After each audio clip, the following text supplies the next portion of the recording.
Okay, we're going to do a final walkthrough on Max's house project, finally. The house was built in 1931, and when we looked at it 3 years ago, it was in pretty rough shape, as you can see. It used to have a covered front porch, but apparently that fell apart, and they replaced it with an 8x10 deck. We decided to rebuild the porch and return this house to its former glory.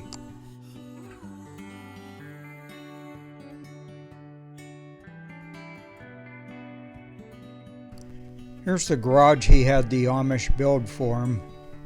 Max and I installed all the windows, siding, and back door, and we had to build some stairs from the back door to the backyard. The upstairs is really nice. It's all open and there's plenty of storage up there, so it's a really nice garage. We just got done raking out 5 tons of topsoil on the side yard here, and we planted grass. It's finally coming in.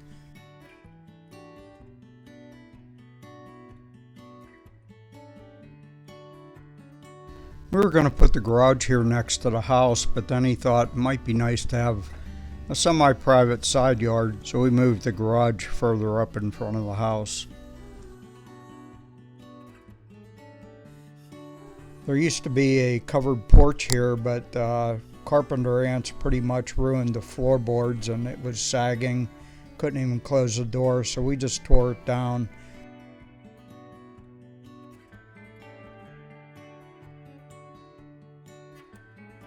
We had to do a lot of work on the back of the house. There was water, carpenter ant, and termite damage to the sill plates, the band joists, and the lower wall studs in a few places. It took us 2 months of work to restore that with pressure-treated lumber before going on to work on the rest of the house. We even had to jack up the basement joists so we could get the new sill plate in and everything. It was quite a ordeal. The house used to have 2 chimneys. One in the back was for the furnace. The other one went to the basement also, but was not being used. I don't know if it was for a wood burner or coal burner or something there. We tore both of them down and had a local guy rebuild the one for the furnace. 2 flues just looked a little weird on one side of the house. Looks a lot better now. We also had the electric service upgraded to 200 amps before we did any electrical work. That was fun to put siding around that after it was up. I had to make a new basement window here to match the other one. Both were boarded up when he bought the house. One on the right had a broken window, which I replaced with new glass. And the other window I had to make from scratch to match the others. I think they must have removed that window and used it to move coal into the basement for the old gravity feed coal furnace. We found a big lump of coal in that window area too. So let's have a look inside.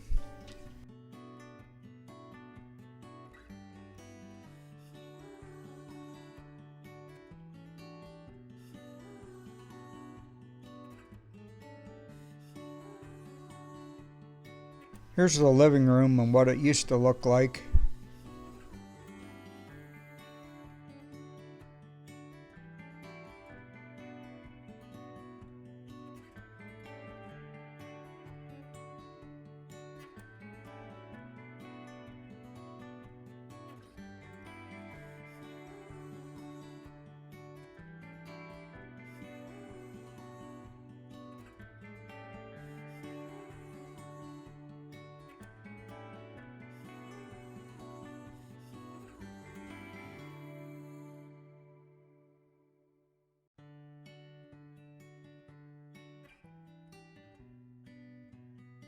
Here's the dining room. It used to have a wall there between the dining room and kitchen, but we opened it up to a nicer space. That where the door is now, there used to be a window, like I said before, and we moved the door to where the window is to make more space for cabinets. Isn't it nice when you're a bachelor and you can put workout mats in your dining room floor? In the kitchen, we replaced a short but wide window with a taller, less wide one that gave him more space for cabinets.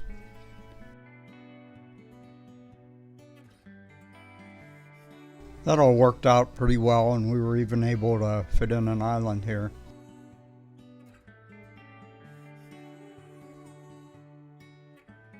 This bathroom was no doubt added much later after the house was built 92 years ago. The tub used to sit along the left wall with the commode in front of a large window there on the back wall. We replaced that window with a hopper window, and by rearranging the tub we were able to install a shower and a closet that weren't there before.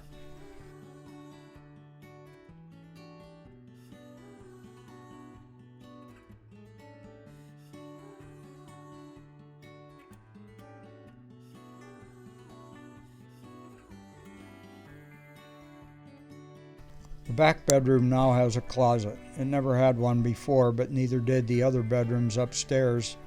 I framed some out up there as well.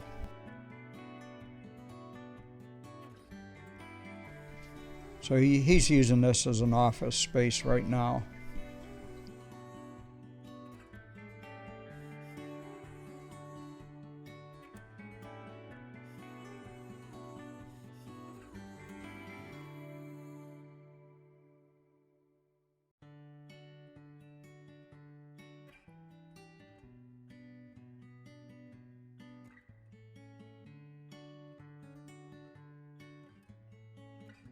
Let's take a walk upstairs. On the stairs, instead of paying $60 per step for a bullnose, we opted to melt the LVP flooring to make our own.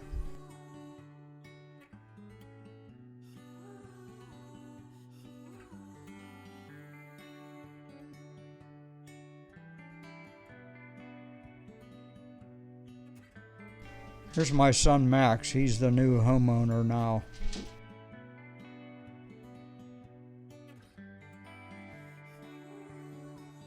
Here's the first bedroom.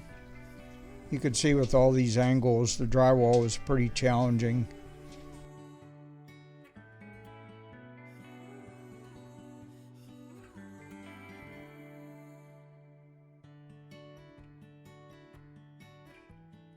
This closet didn't exist before. It used to be just a little access space to the corner of the house covered by a curtain, but it really wasn't very usable.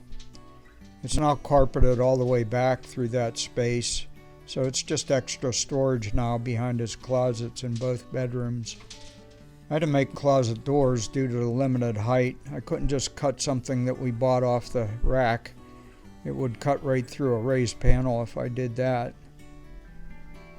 The next bedroom we turned into a laundry/bathroom complete with a shower. It took 4 of us to get that 365-pound washer and dryer up the stairs. That was fun, running all the drains, vent pipes, and water supply lines and electrical, including a 220 amp circuit for the dryer.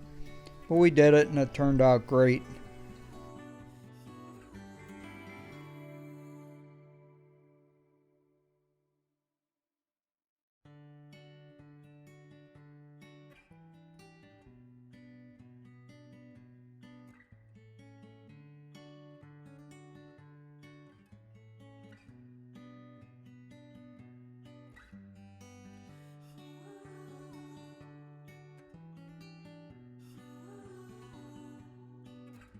We'll be adding some white melamine shelving around the washer dryer unit at some point when we get a chance.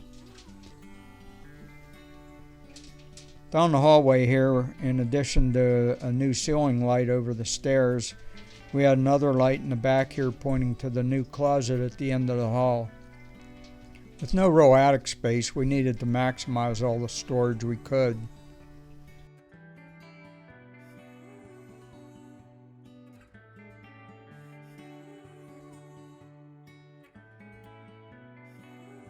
And here's the last bedroom. We did the same thing with the closet here and added some floating shelves between the two walls.